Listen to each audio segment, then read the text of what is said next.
We're in the front yard. I let her know I'm here. She says she's in the back finishing up a few things. Let's go. Woo! The soil is so soft, I'm sinking as I stand in here. Hi, I'm Sarah. What's up, y'all? We are about to take a tour of my garden. This garden has been a big project of mine for the past 2.5 years.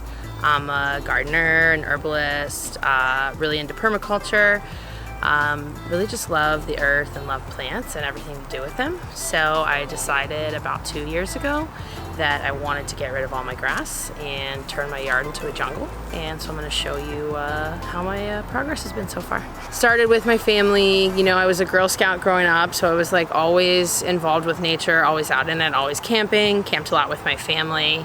So as I got older and I wasn't doing as much in nature, I really started to miss it. And then when I went to school to get my herbal education, which started in 2018, I just really felt like I wanted to grow all the herbs and all the plants that were in our Medica, especially because we live in Florida, and there's really just like an infinite number of plants you can grow here. It really makes me sad in general, like how much grass we have instead of plants, so I felt like one of the best ways to deal with that was to get rid of almost all of the grass in my own yard. Grass is the most irrigated crop in the world, and it really doesn't provide any medicinal or food value to humans. Grasses do help control erosion, and they do have a purpose in the ecosystem, but the way that we commercially tend them, keep them really short, don't let them grow long, don't let them die and break down, don't let their roots break down and really build soil. You know, we're not getting the benefits out of grass that we should. And also to keep grass healthy in most of the country, you need a ton of chemical fertilizers. And when you put chemical fertilizers on your lawn, they wash into the sewer and then they go into the ocean, and then we have more red tide. This bed right here, like along the property line, is actually a really good example of doing things like incrementally in phases.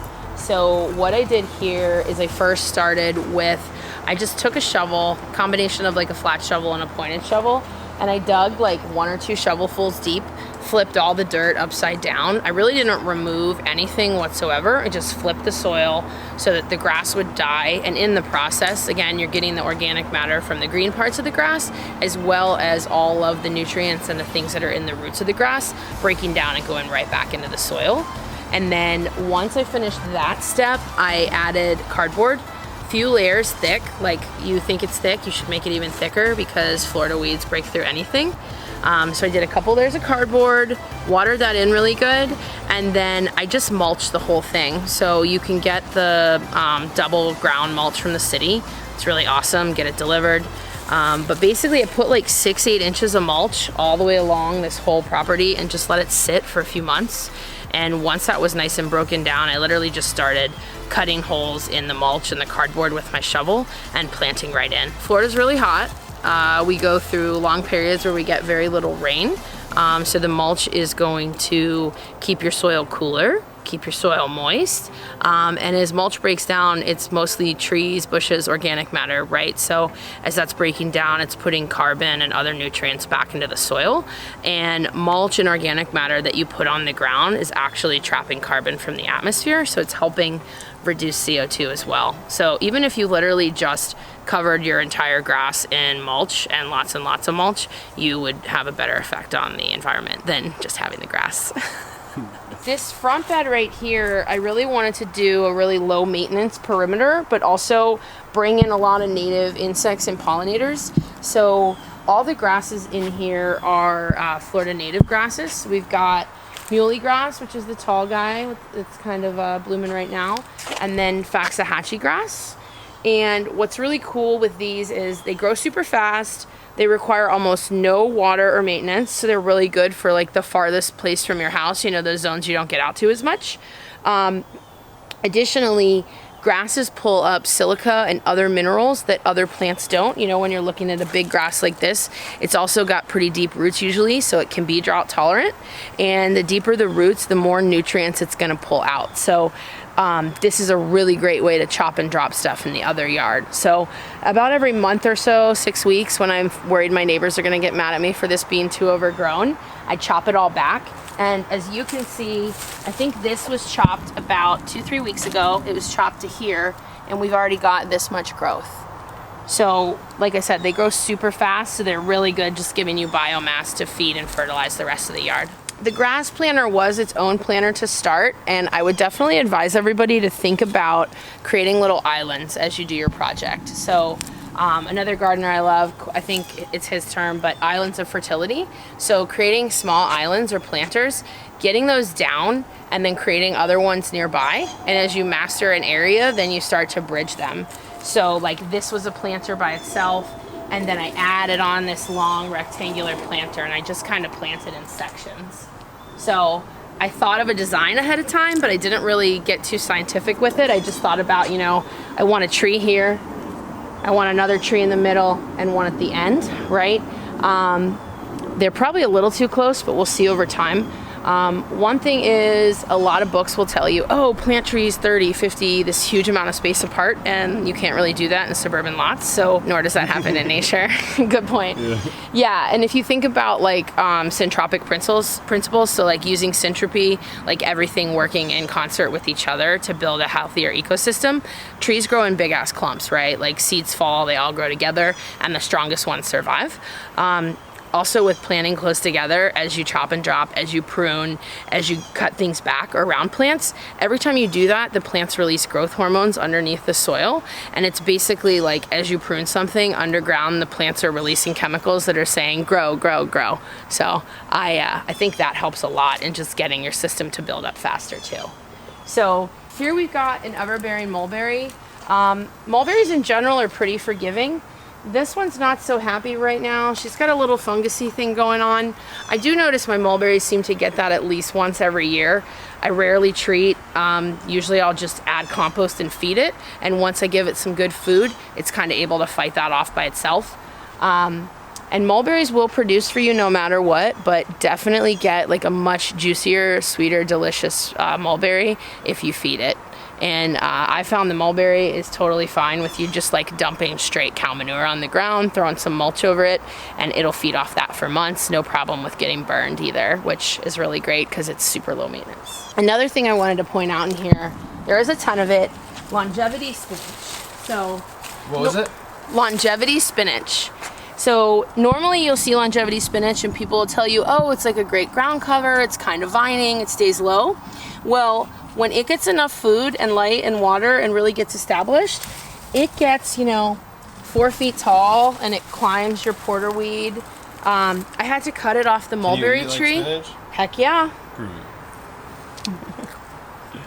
It's definitely like a thicker leaf, so I usually prefer to chop it up real fine, toss it with like a vinaigrette. It makes it nice and tender. It's also really good cooked if you like do a stir fry or a saute. And if you eat meat, it's delicious too. Cook your chicken, cook whatever, take it out of the pan, and then throw this in and cook it in the juices. That's pretty much my favorite way to eat it, and then just throw it on your plate. Yeah, and this is kind of a smorgasbord in here. So the longevity spinach has become a ground cover for this whole planter, but it's pretty cool that like the entire bed is edible, right? We've got native salvia, we've got vincas. I love to add in a lot of color and flowers. Oh, we got a visit from the parrots. I like to add in a lot of color and flowers for the bees and the pollinators. Just like to have a diverse mix of insects and things to help with pest control as well. We got some porterweed here. This is a pink wampy. Still haven't gotten it to fruit. It's been here about 2 years, but definitely really happy. So probably need to put a little more time and energy into getting this guy to go. And then here you've got strawberry fruit, which is a super fun tree to have in Florida because it's native to the islands. And it fruits for months at a time. So you get these little fruits, not a strawberry obviously, but a little round fruit, kind of like a cherry. When you eat it, I think it tastes like a mix between cotton candy and Fruity Pebbles, and I really love them. They're so good. My son loves this tree. I send him out here to pick it, and I'll be like, did you have any left? He's like, no, I just ate them all. But it's pretty cool. You can get like 40, 50, 60 in a day, if you really work hard and pick the tree. You just got to get underneath because they all grow on the bottom. Another thing that's cool about that, it's way harder for the birds to find them. So there's not too much competition from the birds. They will eat the ones that drop on the ground though. Come around, I've just got a lot of filler. So my goal is really to just put plants in like every available space. So here you'll see some Tithonia, some Mexican sunflower, Tithonia Diversifolia. This is the yellow flowered one, not the orange flowered one that's an annual. This is a perennial. It's a friggin' awesome chop and drop. It's really like a green manure. Nutrient wise, it has very similar nutrition profile to chicken manure, and it's a natural source of phosphorus, which is pretty awesome. So this is great to grow as a support species pretty much near anything that you want to fertilize. And you can... This is Mexican sunflower? Yeah.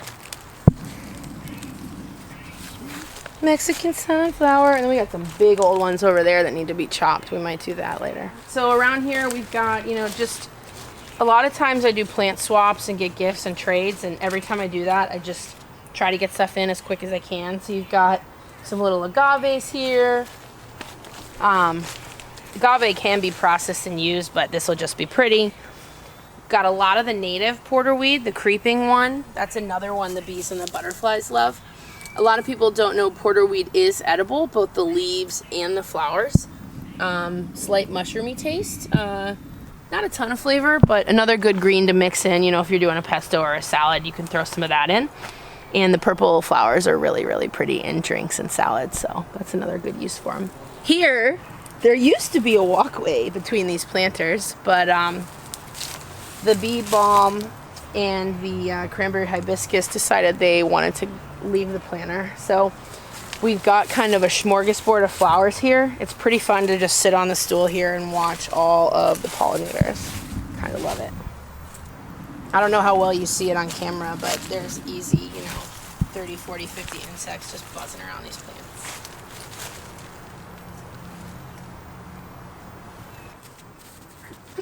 So this is the Florida native bee balm. So it's spotted monarda. I don't know the full Latin name, but it's super cool. It does get little purple and white speckling on the flower. This one is neat because the bees love it, and it's great for people. It's edible, so you can add it to food. It has a taste similar to oregano. It's also medicinal, so there's a lot of really good herbal medicine uses for it. And what I really love about it is whatever use you're using it for, you're getting so much awesome bee energy because this thing is always covered with bees, wasps, pretty much any pollinator loves this plant. Yeah, it smells so good. Oh, and the other one you're standing in, if you zoom down, this purple guy. So I don't recommend planting this if it's not in your yard. It is a Cat 2 invasive. However, it smells amazing, the pollinators love it, and it spreads really easily. And when I find a plant like that, it's a chop and drop plant. So this plant gets to bloom, be pretty. When it gets out of control, we chop it. I do try to chop it a lot of times before the flowers get mature so we can stop the spread, but I haven't been too successful with that. So this planter is kind of a smorgasbord planter. With this front yard, some of it was super intentionally designed and some of it was I created beds, and as I got plants, they just got added where they needed to. So I think you can kind of use a mix of like very planned out design and doing stuff on the spot, right? Just getting plants in the earth. So yeah, so this planter is kind of like a smorgasbord planter. A lot of this is stuff that I've been gifted or traded. So we've got heliconia. Heliconia is pretty cool. It's related to the gingers. It grows a beautiful flower. There's not a medicinal use that I use it for, but I just love the way it looks, and it's a really good filler in the garden. And then it's spread and mixed out. Conditions wise, it likes conditions very similar to bananas, so lots of water, lots of food. And since it's growing so well here, what I did is I added some bananas right in here. So creating more of that similar environment.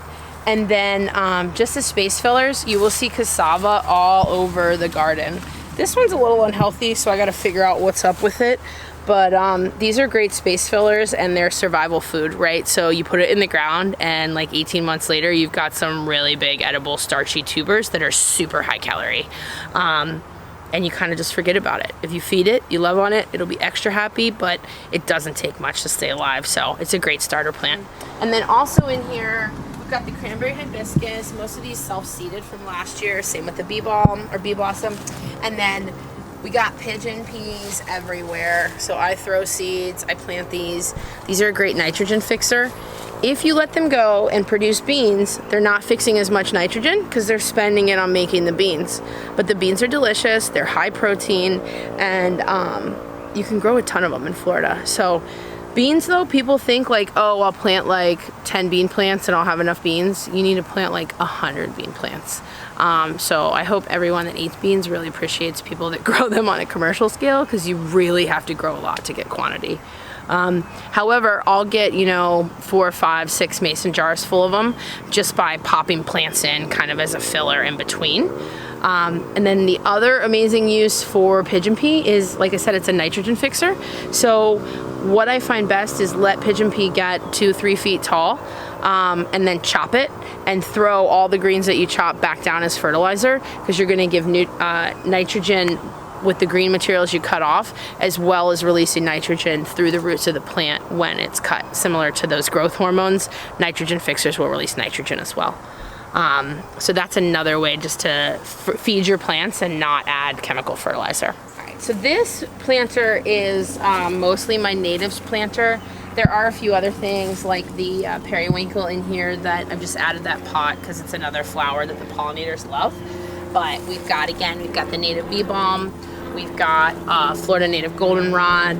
We've got the Turk's cap hibiscus that grows wild here. We've got some Florida goldenrod. Can't remember the species.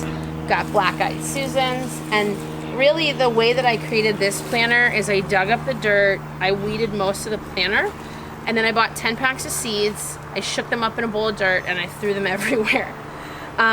And what's pretty cool is they all come up in different seasons. So each season I've seen like 3 to 4 species of the plants that I planted pop up. So it was kind of cool, like a garden surprise every month for the past year with this planter. And what's awesome is there can be stuff nowhere else in the yard blooming, and this planter will always have something blooming because all these plants love Florida. And then, I got a pineapple in there because, again, pineapples are another great filler plant. Like anywhere you have room, just stick in a pineapple. And about a year and a half later, you'll have a pineapple. So. And from my experience, like the best pineapples ever too. Yes, they taste so much better than anything you got at the store. This is another part of the front yard. My property has a ton of trees, a ton of camphor trees. So some people were like, cut them down, they're invasive, get rid of them. But I just can't stand to cut down a mature tree, especially when it provides a habitat for so many animals. So what I did is I worked with the tree company, and we really pruned these back quite a bit 2 years ago when I started, to really give me more light, more space to garden. And then what I did is I built planters around it, so really using the trees to our advantage. So I've added, bromeliads, which just continue to spread. They're a great habitat for a lot of animals and insects. Sometimes mosquitoes, so you got to make sure you encourage dragonflies too. How much property is here? Quarter acre. Quarter acre, okay. Yep. Cool. So it's quarter acre, and then the house is like 1,100 square feet. So it's between an eighth and a quarter. I don't know actually how much I have as far as garden size, but I try to use it all. So, but the goal with this planter was to sort of create a food hedge, and instead it just became kind of a jungle garden. It's a mix of edibles and non-edibles. Some people that do permaculture want every single plant to have like an edible, medicinal, or like a household purpose. I love all those plants, but I also think it's really nice to just have some plants that are beautiful, that you like the way that they look. And I don't know of a plant out there that isn't food for some animal or insect, right? So I try to really do a mix of ornamentals and edibles and medicinals, and really if a plant makes me happy, I put it in my yard. So that's kind of my approach to it all. But yeah, this is a gift from a friend, a little baby crinum. I mean, she's become this giant, really loves her spot. And then around her, I've added some different edibles. So you can see down here, we've got some of the variegated Cuban oregano. It's so pretty. I love all the different patterns that it makes. And then in here with it, not the healthiest because I really have ignored this planter this season. You've got some boniato, which is a type of sweet potato that again just grew back from last year, didn't even plant it. More pigeon pea. And then you'll see a lot of this vine in my yard. This is velvet bean. So this is another, pretty much all your beans are nitrogen fixers, but velvet bean is super aggressive, grows like crazy. This is just a few seeds that I let climb the tree. If you're an herbalist, you can definitely use the seed pods medicinally. They offer plant-based dopamine. If you're not an herbalist, I don't recommend messing around with this plant. It is really great chop and drop. One warning, it's also called the devil itch bean or the monkey itch bean because it has tiny itchy fibers in the leaves and the beans that will make you itch to death. So when you handle this plant, you put your long sleeve shirt and gloves on and you're good to go. Oh, smokes. Yeah. But what's really awesome is, like, I grew this last year. It made me 2 garbage bags full of beans that I was then able to harvest and process and powder down and use that medicinally. So I also know, like, down at Echo in South Florida, I've watched a ton of their content and training videos, and they grow this like in open fields as a cover crop during the summer. And what they do is they chop and drop it before it seeds. So if you hit it before it flowers, you're not really having any issues with the beans. But it's really, really good nitrogen fixer. And the dopamine content in the leaves is relatively high, but I think you can do like up to like a third of diet for cow, pig, goat. You can add in this leaf. So it's another good forage for your animals. You just have to mix it in with other stuff. So this is a giant front yard garden bed. It's honestly been pretty neglected this season. But what's super cool is I grew a ton of sweet potatoes here last summer. And sweet potatoes have just kind of grown in and out through the bed. So you'll see sweet potatoes popping out, lots of velvet bean. I was not careful about collecting the beans as they fell down. So it has self-seeded everywhere, good or bad, I don't know. More of the longevity spinach just taken over. Pretty cool to see. Like, this is the plant. It's grown through the trellis. It's gone back down. And it'll start creating new roots for itself everywhere it hits. So super resilient, loves Florida, always have salad if you have this plant.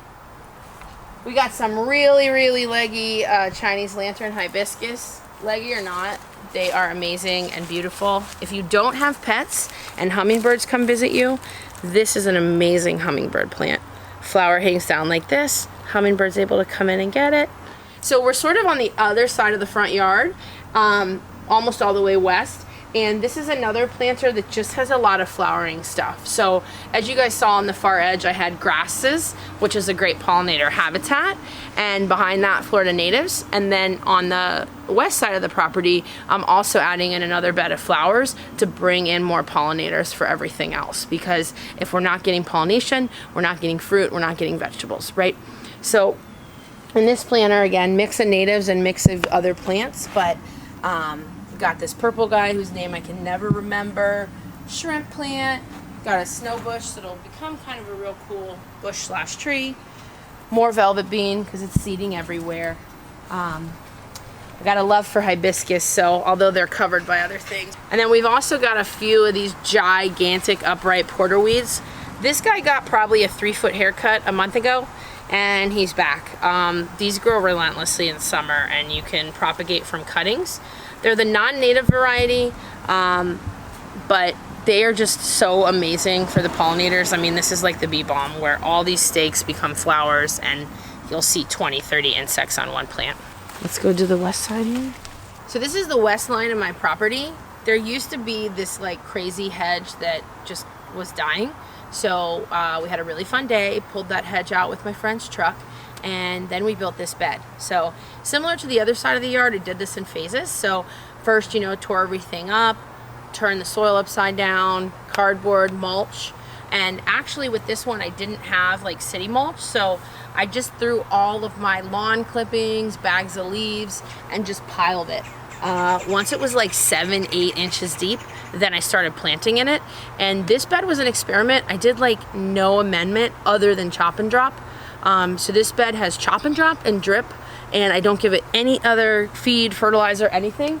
And you can see it is pretty freaking happy. So we've got a white mulberry on the end, ringed by some cassava. Did make a little mistake. Don't plant your cassava this close to a tree, because then once your cassava gets really big, you got to dig it up before it destroys your tree roots. So make sure you do give room if you're planting a root crop next to something with roots that you don't want to disturb in the future. You'll also see down here we've got tons of sweet potato going.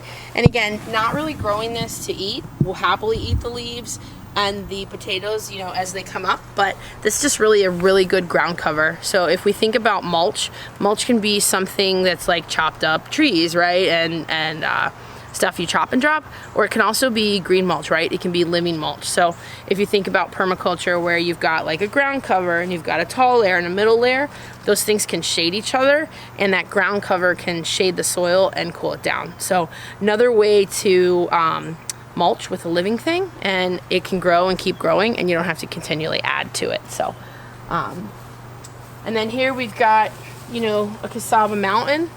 The cassava have been real happy this spring. So this is all one plant, and what's interesting is it started to fall over, so it wrapped itself around the Moringa tree, and once it fell over, it just all started growing up again. So think about that when you're planting like cassava sticks. Instead of planting them upright, plant them sideways, and you're going to get a whole bunch of shoots of growth. And same thing with your plants, you can kind of train them sideways if you want to get more shoots, more growth. So just get creative and like try a whole bunch of different shit in the garden, and don't be afraid to fail, because like every experiment I do, I learn something, even if it's a failure. And if it's not a failure, you end up with some like cool stuff, like super gigantic cassava. So and then as we come down, I've got some arrowroot. Arrowroot is sort of like one you think of as a survival food. You can powder the roots and make, you know, like a thickener. It's really good for like gluten-free cuisine, but super hard to process for just like a normal person. So kind of just grow it so I can say I have arrowroot, but probably not going to use it too much for food. And then as you peek in here, you'll see I just really, again, trying to use all the available space, but still give the plants some room to have their own nutrients. So we've got a cassava here. And then, you know, a few feet away, I've got a Tithonia, the Mexican sunflower. A couple feet away, the arrowroot. And then peeking behind it, we've got a banana. So right now, this banana is suffering, not getting quite as much sun as it would like, because everything else around it is big. But what's great is I'll give it a big chop and drop of this Mexican sunflower, and it'll get its sun right back. Then we've got some Barbados cherry. We've got some purple ube sweet potato. Kind of crazy. This one's pretty aggressive. It's actually a yam. You do want to be careful with this because it can get out of control. But I have found if I plant it in poorer soil, it grows at a more reasonable rate, and I can definitely control it. More cassava, because it's easy and it's everywhere. And then as we get down to the end here, I just started throwing in like extra plants. Some of these might be too close together, but again, I had plants, they need to go on the ground. Can always move them later. Got a papaya tree. This papaya tree is a giant papaya variety, so it's a nice tall tree with big leaves. Gives a quick shade layer. What I love about papaya, you can get it in the ground and get it up fast, and it will at least give you a little break from the full sun, you know, because Florida's pretty brutal. I've also got a mango tree here.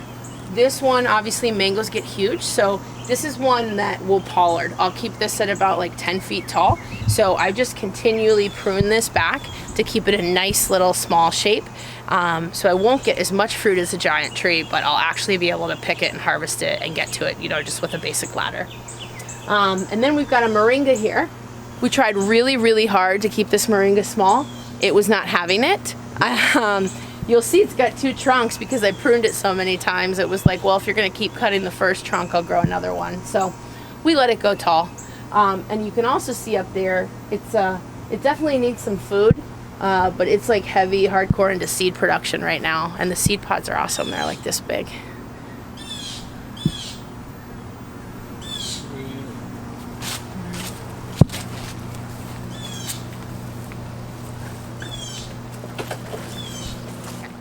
Alright, so now we're going to check out the backyard, which is really like the secret garden / jungle. You know, it's what we don't have to keep looking good for everybody else.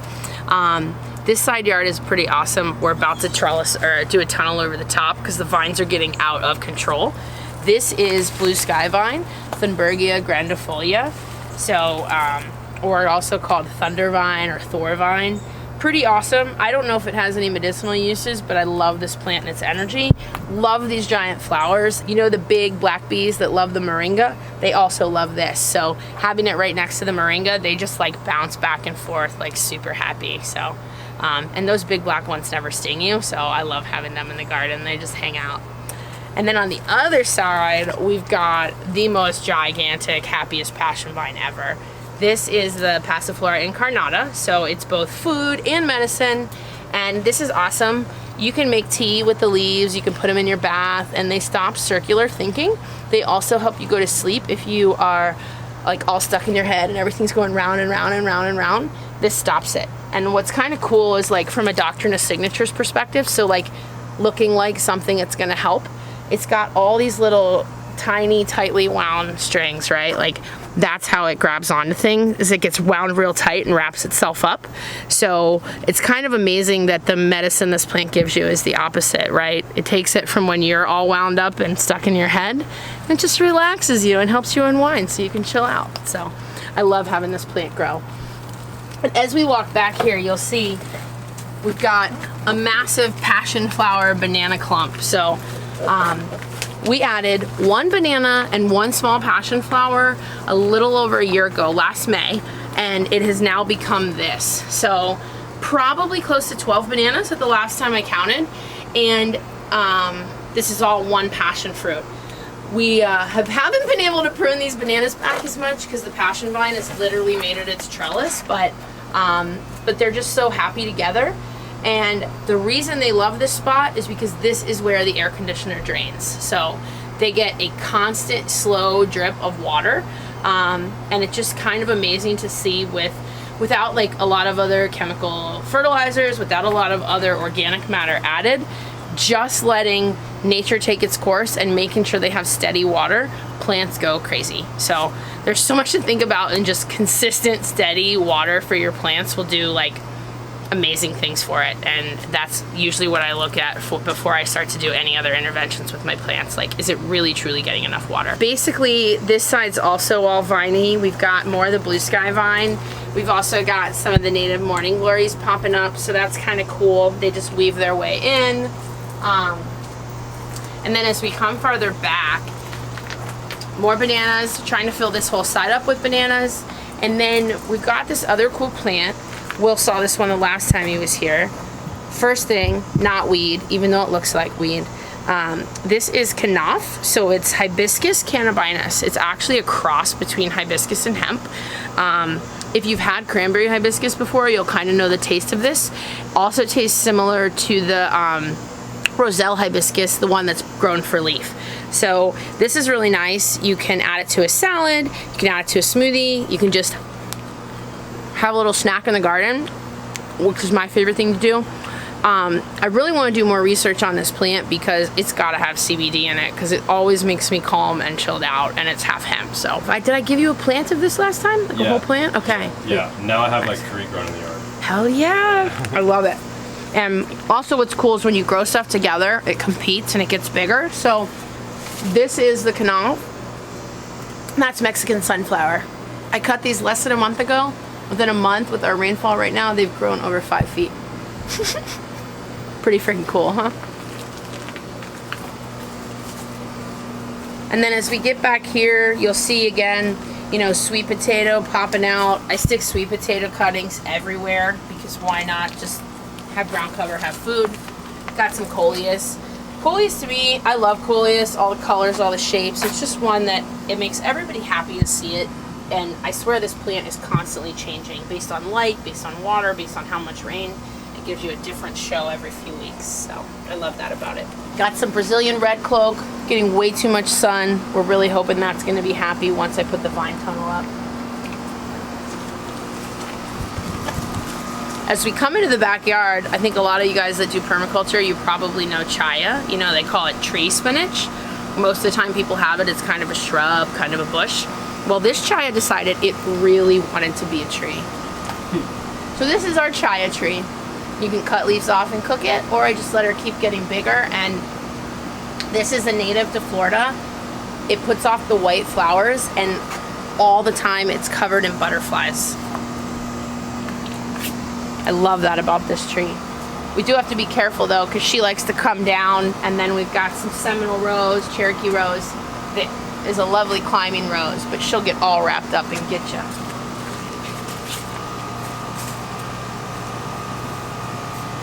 And as we come into the back, we've got our nice walking path, so you can wander around, have a think, meditate. I like to take a lot of laps in this garden.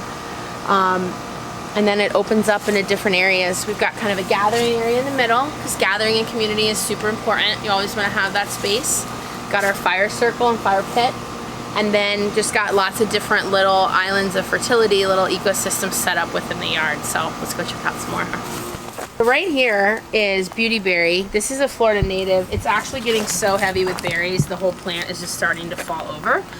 But birds and bees love these. The birds have been picking at this quite a bit, but again, the cat kind of keeps them from coming in here too much. The berries have a lot of anthocyanins in them because of the purple color. Flavor-wise, they're not so great. Not bad, they just don't have a lot of taste. You see kind of how they're just like white inside, so they're just kind of foamy, like styrofoamy a little bit in the middle. But what I love to do is they give things a beautiful color. So I go like this in my hand. If they fall off in my hand, they're ripe, and I'll use those. If they don't fall off, I leave them, because unripe berries can upset your stomach a little bit. Not gonna like make you sick or anything, but will give you a tummy ache. And then I'll add these to elderberry syrup that I'm making, or I'll also add them to fire cider. So you get this like beautiful purple red color, you get the anthocyanins, and then you're getting another native plant that's grown in your bioregion, in your stuff that you're making for medicine.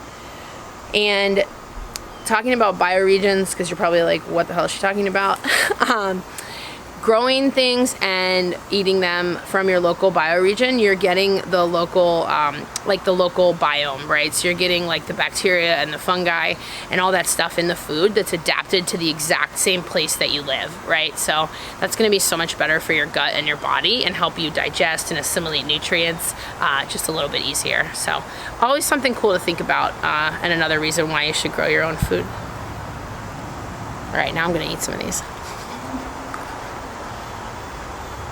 Yeah, tastes like pretty much nothing, but still cool.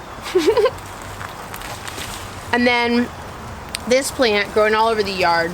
It's another one that always seems to get a little fungusy in the rainy season. I don't treat it. It drops some leaves, and within a month or so of it getting not rainy, this will go away. However, I would probably never recommend to anyone to plant this plant in your yard unless you are trying to aggressively fill a lot of space. This plant loves water, it chases it, it moves.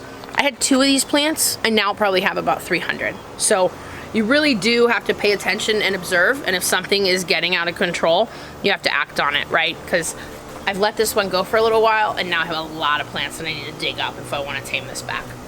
I will say though, medicinal plant, spiritual plant, has a lot of really good uses. It is in the kava family, so it's a piper, but it's not kava. So it's great topically. It can be relaxing. It can be like, kind of like a muscle relaxant, so you can make like oils and salves, put it on your body. Also spiritually, it's used for Olympia, so like a spiritual cleansing with plants. There's a lot of different rituals. You can wrap fish in it, cook fish and other meats in it. It gives it like a really nice root beer taste. So there's a lot of super duper cool uses for this plant, but I would say if you are gonna put it in the ground in your yard, you wanna have a strategy, whether that's a big planter planted in the ground or some way to contain it, because otherwise it will run and run and run because it grows by underground root tubers. So just keep that in mind. Yeah, and as you can see, well, this is all that plant.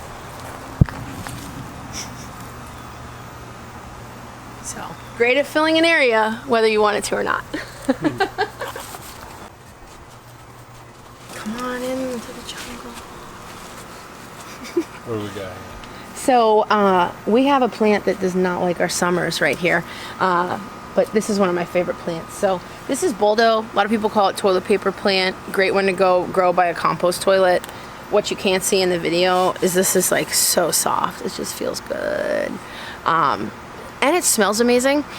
It's like aromatic, kind of minty, kind of nice and clean. So great toilet paper plant.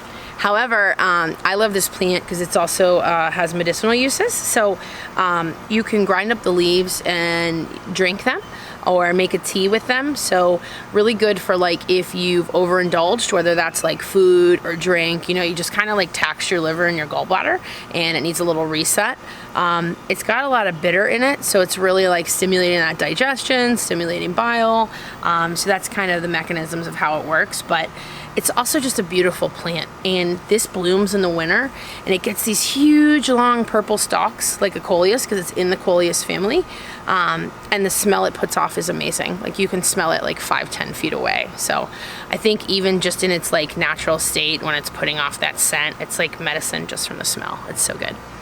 And then in here with it, we've got more chaya, because I really just get, I put a lot of food plants in that are easy just wherever I can for filler, because if you grow something from a cutting and eventually you want to put something else in the space, chop it down, make more cuttings, and in the meantime you've grown food and you've built the soil and you've given the soil shade, you've put roots in it that move the soil, break it up. So I feel like it's always better to have a plant in the spot than to sit there and wait until you have the perfect plant for just the right spot. Like just plant it, you can always change your mind later. And the plants are usually pretty good about being moved.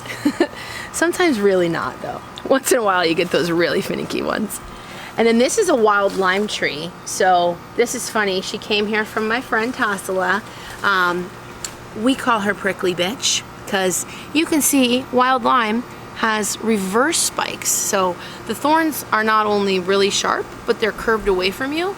So if you grab that or lean in and pull back, it will really hook into you. So it's not a true lime, but the leaves are awesome. So you use the leaves in cooking and you get this like really bright, fresh, limey flavor. And you only need, you know, like a little handful of leaves. So really cool one to just add in and, you know, get a little bit more plants in your food. So over here, this is part of my banana project. So I'm working on filling the whole perimeter around the backyard with bananas, because as you know, bananas over time, they clump up like crazy. They create a lot of shade, a lot of biomass, and ideally, I don't want it to even feel like there's any houses around. I just want you to walk into the backyard and you're in the jungle. So bananas are definitely gonna be a good way to do that. And I think a lot of people think, oh, I only want so many bananas because I'm only gonna eat so many bananas, but bananas are one of the best just like support plants that you can grow to help your garden get along faster.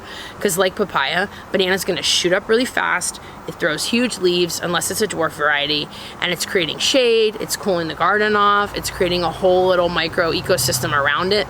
And if you get a banana growing and it's not gonna produce bananas, you chop it, you use that trunk, you use the leaves. It just gives you so much good chop and drop material. Another thing with banana trunks that I love, cut them in half, lay the wet side down around a new bed that you plant, and it will drip and leak the water out from that trunk over 2 weeks. You have like a 2-week like self-releasing watering system going on if you use that banana trunk. So that's another really cool way to use them. Got papyrus, and what's kind of cool with papyrus is, you know, you can use it to make paper. I just love having it here. It's cool shape, design. Eventually we're gonna get a pond, so that's what it's here for. But it's a really cool one. You can continue to just divide and divide. I was gifted 1 plant. I have divided it up now. I have 8.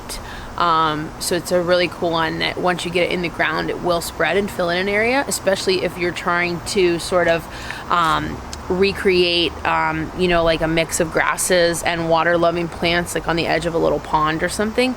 Papyrus is a good one to add in there. It'll get a good foothold, spread, help stop some of the erosion of the bank of a little pond. So, and then as we come through here, we've got more of the Knopf. Knopf has you know, a flower that comes out for 1 day. It's gorgeous. And then it gets a seed pod similar to like your Roselle hibiscus. So those seed pods dry, they pop open. Each plant will drop a few hundred seeds. So once you have this for 1 season, it's gonna die and come back every year. And it kind of just moves and spreads depending on which way the plant, you know, falls as it grows and drops those seeds. So, and then as we come back through here, we kind of got some of the edge planter coming out. So when I started in the backyard, I actually started by just making like a 2.5 foot deep perimeter planter around the whole yard.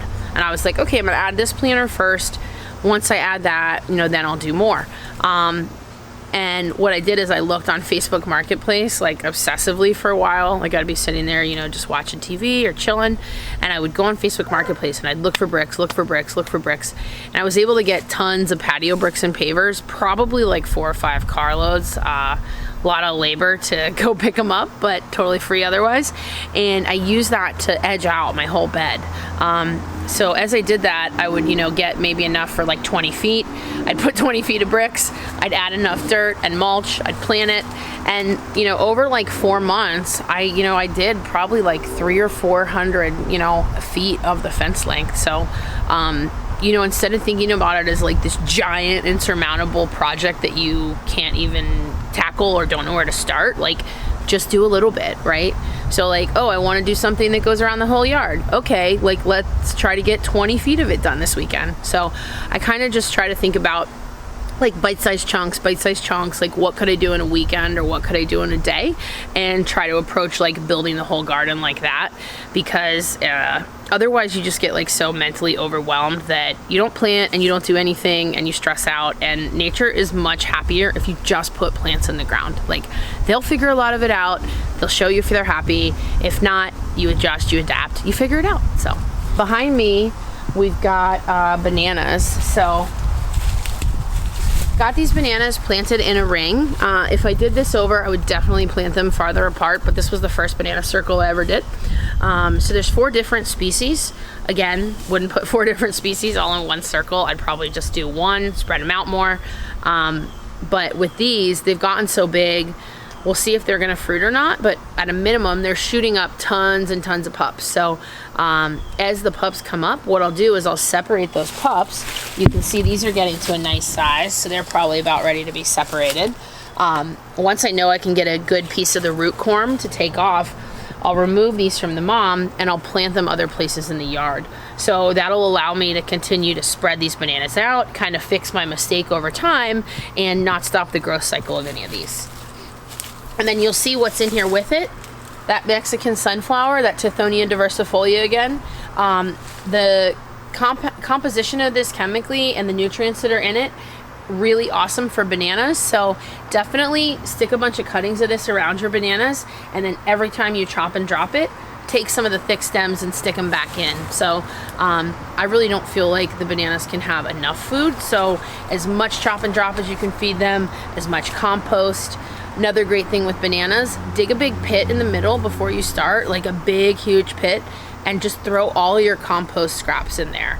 I'll do a layer of compost scraps and then kind of some leaves and mulch, and then just repeat that, kind of lasagna it. And really I'm adding that for 2 reasons. So one is because you want browns with your greens, and a lot of your food waste is like green, nitrogen rich, hot compost, and then the mulch and the leaves are brown, so they're colder, they're more carbon, so it's going to kind of balance out what you're putting in the compost, and basically just breaks down in place and feeds the bananas right through the soil. So I'm a lazy gardener, and I like things to be as easy as possible. So if you can create a pit, put your compost in, you don't have to move it to feed things, why not make it easy on yourself, right?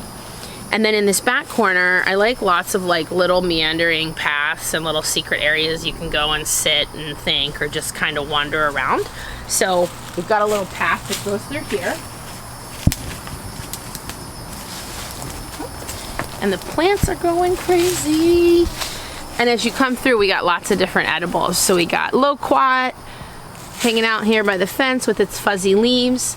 So Loquat, you can eat the fruit, and then the leaves are used medicinally. They're being researched a lot for skin cancer and other applications, but lots of cool uses. And then right next to it, we've got a yerba mate tree. So this is where yerba mate tea comes from. So this is a caffeinated leaf. So you can dry it, slightly process it, make some yummy tea, a good coffee alternative. Right now it's getting eaten by the butterfly pea a little bit, so we might need to come harvest it soon. And up here, we've got butterfly pea, which is a medicinal herb. And this is what the flowers look like. So Latin name, Clitoria ternatea. You can think about why it's called that. Say that name again? Clitoria ternatea. So You can think about why it has that name. But yeah, so this grows in a single and a double blossom. I've got both. I'll show you the double blossom one in a minute too. But this is a medicinal herb. It is a euphoric. So what that means is it really just helps you like relax and be happy and chill and enjoy life. And I feel like we all need more of that, right? So another super cool thing is if you make a tea of this, like a warm infusion, you're gonna get this beautiful purpley blue color. And then I can't remember the different treatment, but if you prepare it differently, you can also get it to turn hot pink. So it's pretty cool, kind of have a little chemistry, fun, and enjoy the plant. And the flowers are also just edible on their own, so you can put them in a salad, you know, just a little, pretty yummy. So, little sweet. These are in the pea family, so you get kind of a little bit of a pea taste with them as well. And then next to it, we've got Katuk, another one of my favorite greens. You'll see here, Katuk becomes like a small shrubby tree. So kind of caps out at like 12 or 14 feet. Depending on how much you harvest and eat it, you know, it'll control the size. This is one we don't eat off as much. We kind of just let it do its thing, and it's producing tons of flowers and tons of seeds. So you can see underneath here, gets these beautiful little yellow, orangey, red flowers.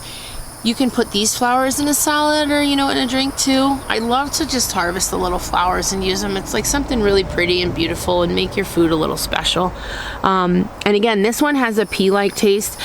Katuk does have some oxalates in it, you know, similar to like things like spinach. So not recommended you eat Katuk every day, but totally fine to eat on a regular basis, and it's freaking delicious. It's more like if you think about if you were making it like spinach, you know, like say that you cooked it down and then you had like a half cup to a cup of like it cooked on its own.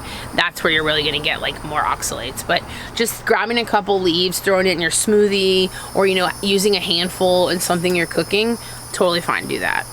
So good to know. All right, now the plants definitely need some pruning. It depends, you know, how easily you want to get around your garden. I kind of like it to be crazy, at least in some areas. Oh, it's getting the camera. So this is Chenille Plant. She's in the amaranth family, and she has these amazing long red fuzzy flowery vibes going on. So just like an amaranth, once this flower dies, there'll be seeds all along in here. I really want to do more research and figure out if she is edible like her amaranth relatives, but I don't know that, so do not eat it unless you do some research. The flowers on this will stay red for a couple weeks, and I love cutting these and like using them in flower arrangements. So again, not like a medicinal or edible use, but flowers are beautiful and they make me happy, and I love to use these in different ways in the garden. So you can also dry these if you like to do stuff with like dried flowers, and then you can add them into wreaths and things like that. They retain their color as they dry, which is super cool. Yeah. And then if you look to the right here, it's definitely been an insect buffet lately. They've been getting at it good. But this is another Turk's cap. And what's cool, you see, you know, we had some insects that are kind of like chowing down on this, not killing the plant. And then we've got things like these little ladybugs showing up. So ladybugs eat, oh, and she took a dive. All right. Didn't want to be on camera. Oh no, right here. Don't step on it. No, right here. Where'd it go? Oh, just a couple leaves down. All right. So, ladybugs are awesome. Obviously, they are not all ladies. They can be male ladybugs. But they are really good at eating aphids and a lot of other insects that you don't want on your plants. So what's really cool is if you leave some of those insects on the plant that maybe aren't good for it, but you know that they're going to get eaten by predators like ladybugs, once there gets to be a little bit of a concentration of them, the ladybugs show up on their own. So sometimes letting nature take its course and letting the natural predators come in, you know, versus like treating with a soap or like a copper fungicide spray or whatever it is, like see what happens a little bit. Obviously, if it's getting out of control, do something so you don't lose your plants. But I kind of like to wait and observe and see how nature handles it, because you'll usually learn something, and then also, like in this case, the ladybugs can hopefully take care of the problem for us, and then I don't have to do extra work. So this is one of the species of butterfly pea that I have, and then this is a different species. So you can see how much darker the one is, and then this is the double bloom. So it's actually, this will keep growing. This one's not fully formed, but it'll kind of have a whole flower within a flower. So these are just super beautiful. I love having them, and it's super cool that they're herbal medicine at the same time. So this is another porterweed. This was kind of one of my gateway plants, right? So I went to a seed and plant swap back in 2017, and I got a little tiny cutting of this plant, like literally probably like 3-4 inches tall. And I put that plant in a pot, and it got big, and then I put it in the ground, and that is this plant. This plant is now over 8 feet tall. I have to cut a couple feet off of it like once a month in the summer. And again, this is another one that is always full of bees and butterflies. So like if you think about, oh, I love butterflies and I need to plant all the milkweed, don't just plant all the milkweed. Think about all the other species that the butterflies love. Porterweeds, salvias, box milkweed, like there's literally so many other Florida natives and plants that you can add that you'll have diversity in the garden and more flowers for you, and it will really make the bees and the butterflies happy. So think about that in like whatever you're designing, bringing in as many pollinators as possible, because it's never gonna cause you a problem in the garden. So, and then let's go down this path. So like I said, like thinking design wise, I really like just to have like a lot of these meandering paths. So kind of it's always a different experience as you go through the garden. And some of the paths get a little overgrown, and then I kind of go back and forth between letting them be wild and then clearing them out, and just lets things change up so the garden's not always the same. And then you see here we got more Tithonia, more of the Boldo. You see this one's in a little bit more favorable soil and light. It's not getting that brutal western sun, so it's way less affected by the summer. And then again, as soon as we move into winter, this will go back to dark green and it'll just get so much leafier. It's a South American plant, but it really likes more the mountainous regions and climates, so it's not always happy, you know, like at sea level. Another banana here because we need bananas everywhere. And then these are trellises in progress. So again, doing things in phases. Like added these a few months ago, haven't finished them yet, but when I was able to get some help, you know, my products here were fence posts, T, whatever these things are that you screw things together with, and concrete. So really bought those 3 materials, got friends to help me and put these trellises together.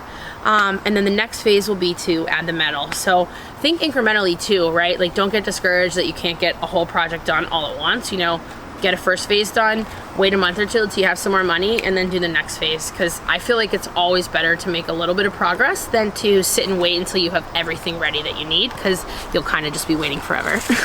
And then more butterfly pea. She's everywhere.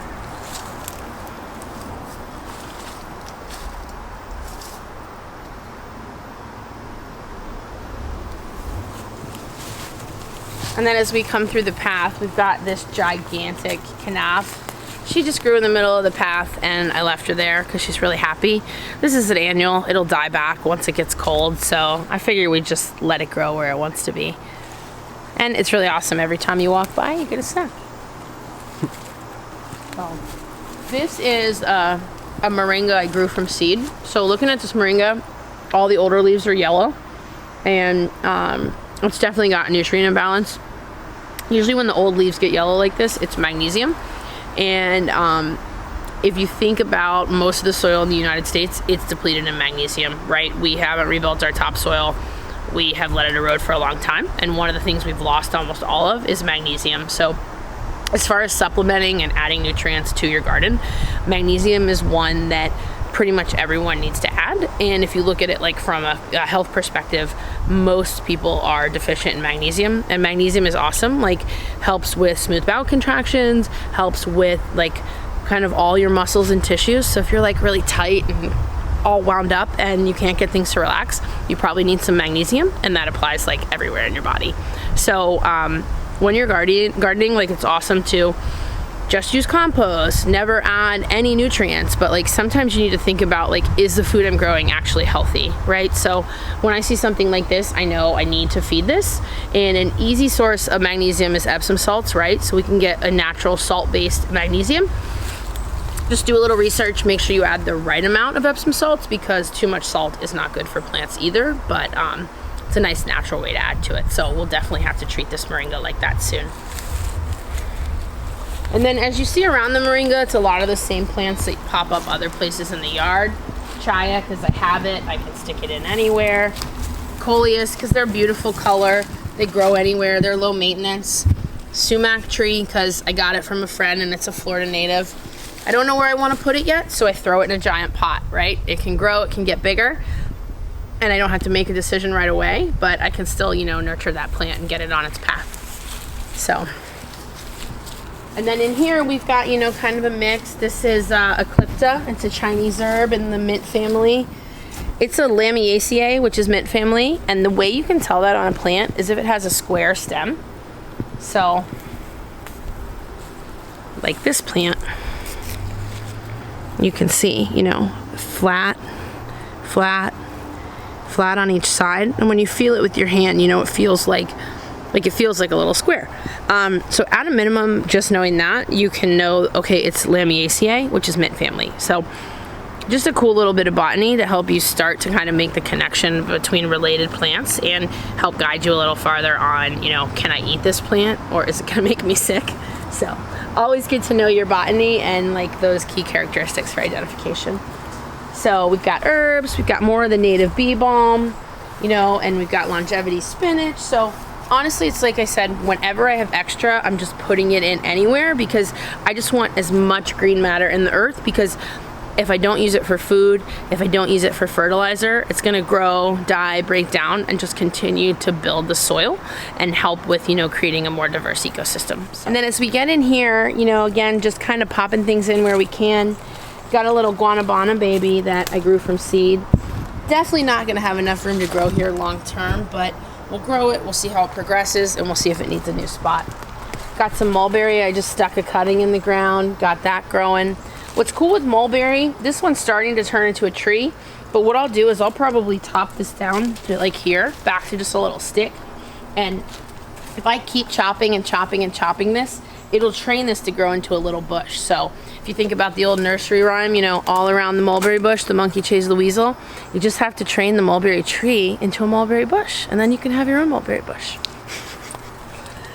And then up here, we have a giant, awesome Staghorn Fern. This was gifted to me from a family member, and it kind of feels awesome, and it feels like the more that I do to take care of nature, the more nature takes care of me. So take care of your garden and your plants, and more plants will just come to you. It's pretty awesome, especially when you meet lots of plant lovers. They will always give you some cuttings for your garden. All right. And then as we get over here, we start to have some berries. This is a volunteer berry. I got some plants from a friend.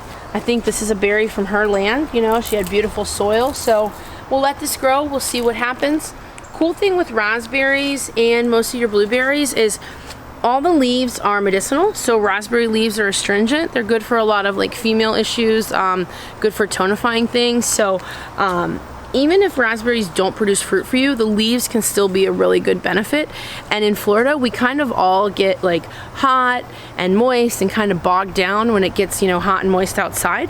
So things like raspberry leaf that are like gently drying and astringent, you can just cut some of those leaves, dry them, make tea, and it's just like a really nice, cooling, balancing tea to offset like crazy Florida summer. So there's a lot of ways to use your plants before they're actually fruiting too, and you got to think about that because you can enjoy them a lot sooner. And then this is one of my insane monster raspberry bushes. This is a Mysore Raspberry. I have not pruned her back because we're about to do a bunch of air layers on her and make new plants. So if you don't know what air layering is, you wrap the root in a ball of dirt, and then around the dirt you can put, you know, plastic wrap and aluminum foil, and that actually, by covering the root and putting dirt all around it, it thinks that, you know, it's fallen on the ground or it's been buried in the earth, and it's going to try to grow again. So what's really cool is once you create that air layer, you let it sit 2-3 weeks, cut the plant away, now you have a new piece of the plant totally alive. You didn't have to take all the leaves off like a cutting, and you can root it right into the ground right away because it's already got a nice baby root ball. So that'll definitely be happening to this plant soon. Another thing you want to think about with your fruit is like variety. So this is Mysore Raspberry. It's a raspberry that's native to India. So you're definitely going to have a much higher chance of getting fruit from this in Florida than you would from a raspberry species that's native to like Georgia or the Carolinas or somewhere farther north, because it's never going to get the same climate. You're not going to have the same chill hours, and you really want something that's going to be happy in the climate you're putting it in, because it's just much easier to take care of and get it to thrive. So now we're kind of getting into the plant nursery jungle area. So a lot of these plants are what I sell as part of my plant business. So a good chunk of this has been grown by me or by friends. I have some different local growers I work with, so always try to have some inventory. But yeah, we've got a whole bunch of bananas. Definitely got all my private stock that's going in the ground here. So gonna be adding like 5 new banana varieties, so that's awesome. But then I try to get as many things propagated that you can grow yourself, because you always want free plants, right? So got some dragon fruit, got a fig that grew from cuttings, and because it's a cutting, you can see like a little over a foot tall, and it has basically almost a ripe fig on it. This thing has 6 figs, so it's kind of cool to just do cuttings and propagations and see like how quickly and how much faster you can get through the process and get to the fruiting stage. We've also got cassava. These are all from cuttings from a plant that was harvested, you know, so you can take one plant and make 20, 30, like 50 more, which is always awesome, right? Be abundant and multiply like nature. And then we've got comfrey growing down here. Comfrey's not native to Florida, but comfrey's a great addition. First off, it's like a real witchy plant. It kind of holds everything together with its energy, so I love that part of it. Definitely love plants that have a spiritual aspect. Physically, it's actually really great for healing contusions and bumps, and can be used, you definitely want like an experienced practitioner, but you can use it for broken bones and other like really serious bone related injuries. And then in the garden, from a permaculture perspective, it's a nutrient accumulator.